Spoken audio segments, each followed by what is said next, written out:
રાજકોટ જિલ્લાના ધોરાજીમાં વિવિધ વિસ્તારોમાં ખાડા ખબડા રખડતા ઢોરની નગરી ધોરાજીમાં આપનું હાર્દિક સ્વાગત છે તેવા લખાણ કરેલા બેનરો લગાડવામાં આવ્યા છે।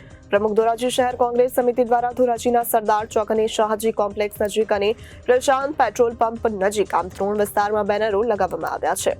રાજકોટ જિલ્લાના ધોરાજીમાં વિવિધ વિસ્તારોમાં ખાડા ખાબડા રખડતા ઢોરની નગરી ધોરાજીમાં આપનું હાર્દિક સ્વાગત છે તેવા લખાણ કરેલા બેનરો લગાડવામાં આવ્યા છે। પ્રમુખ ધોરાજી શહેર કોંગ્રેસ સમિતિ દ્વારા ધોરાજીના સરદાર ચોક અને શાહજી કોમ્પ્લેક્સ નજીક અને પ્રશાંત પેટ્રોલ પંપ નજીક આમ 3 વિસ્તારમાં બેનરો લગાવવામાં આવ્યા છે।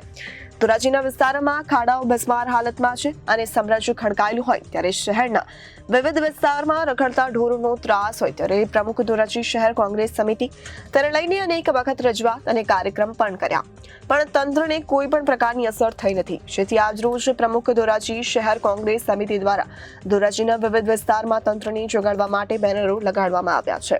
મારું નામ દિનેશભાઈ વોરા, શહેર કોંગ્રેસ પ્રમુખ ધોરાજી। ધોરાજી શહેરની અંદર આજરોજ બેનર મારવામાં આવ્યા છે, જેમાં ખાડા ખબડા અને રખડતા પશુઓની નગરી ધોરાજીમાં આપનું હાર્દિક સ્વાગત છે એવા બેનર ધોરાજી શહેર કોંગ્રેસ સમિતિ દ્વારા મારવામાં આવ્યા છે અને આ એક તંત્રને ઢંઢોળવાનો પ્રયત્ન છે।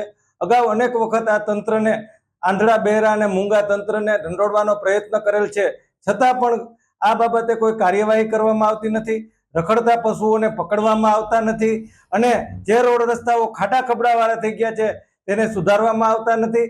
અને હાલમાં જોઈએ તો જન્માષ્ટમીના તહેવારો આવી રહ્યા છે ત્યારે લોકો બહાર નીકળતા હોય, નાના મોટા અકસ્માતોનો ભય રહે છે, છતાં પણ આ આંધળા બહેરા અને મૂંગા તંત્રને દેખાતું નથી। આ બેનર મારવાનું કારણ શું? લખાણમાં શું લખેલું છે? કારણ માત્ર એટલું જ છે કે આ તંત્રને ઢંઢોળવાનો અમારો પ્રયત્ન છે। ચૂંટાયેલા પ્રતિનિધિ ધારાસભ્યશ્રી અને સંસદ સભ્યશ્રી તંત્રને કહેતા નથી અથવા તો તંત્ર એનું સાંભળતું નથી તેવું અમને લાગી રહ્યું છે અને બેનરની અંદર અમે ઉલ્લેખ કર્યો છે કે ખાડા ખબડા અને રખડતા પશુઓની નગરી ધોરાજીમાં આપનું હાર્દિક સ્વાગત છે। Bureau report Janadesh news Dhoraji.